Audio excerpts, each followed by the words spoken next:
జాతీయ తెలుగుదేశం పార్టీ అధ్యక్షులు చంద్రబాబు నాయుడు గారు అలాగే జనసేన పార్టీ అధ్యక్షులు పవన్ కళ్యాణ్ గారు ఉమ్మడి Telugu Desam party Janasena party MLA అభ్యర్థుల జాబితాని ఈరోజు విడుదల చేయడం జరిగింది. మరి చాలా మంది కారు కుట్టలు కూర్చారు, జనార్దన్ గారికి టికెట్ లేదు అది ఇదని మాట్లాడుతూ వచ్చారు. మేము ఒకటే చెప్తా ఉన్నాం, ఒంగోలు గడ్డ దామచర్ల అడ్డ.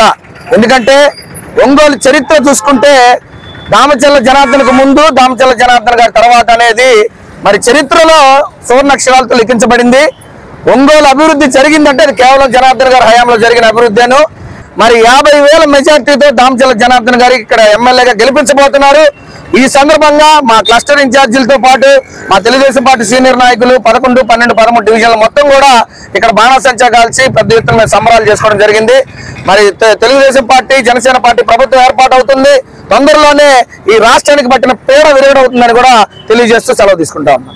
ఈ రోజు తెలుగుదేశం పార్టీ అధ్యక్షులు నారా చంద్రబాబు నాయుడు అదేవిధంగా జనసేన అధ్యక్షులు పవన్ కళ్యాణ్ గారు ఉమ్మడి ఒంగోలు నియోజకవర్గ తెలుగుదేశం పార్టీ అభ్యర్థిగా దామచర్ల జనార్దన్ రావు గారిని ప్రకటించడం జరిగింది. ముందుగా మేమంతా నారా చంద్రబాబు నాయుడు గారికి అదేవిధంగా పవన్ కళ్యాణ్ గారికి హృదయపూర్వక అభినందనలు తెలియజేస్తూ ముఖ్యంగా రేపు జరగబోయే ఎలక్షన్స్ ఒంగోలు అభివృద్ధికి మరియు ఒంగోలులో జరిగిన అవినీతికి ఒక మధ్య యుద్ధం లాంటిదని మేము తెలియజేస్తున్నాం. తప్పకుండా జనార్దన్ గారిని 50,000 పైగా మెజార్టీతో మేమంతా కలిసి గెలిపించుకుంటామని అదేవిధంగా రాబోయే రోజుల్లో మంత్రిగా కూడా చేర్చుకుంటామని మేము దీని ద్వారా తెలియజేస్తూ ఈ రోజు జనార్దన్ గారికి టికెట్ అనౌన్స్ అయిన సందర్భంలో తెలుగుదేశం పార్టీ 9, 10, 11, 12, 13 డివిజన్ సంబంధించిన తెలుగుదేశం పార్టీ కార్యకర్తలు మరియు నాయకులు పెద్ద ఎత్తున చర్చ సెంటర్ లో హాజరై బాణసంచా కాల్చి తమ అభినందనలు తెలియజేశారు. భవిష్యత్తులో జనార్దన్ గారిని మేమంతా తప్పకుండా భారీ ఎత్తున మెజార్టీతో గెలిపించుకుంటామని అది ఎంతో ఆనందంగా ఉంది.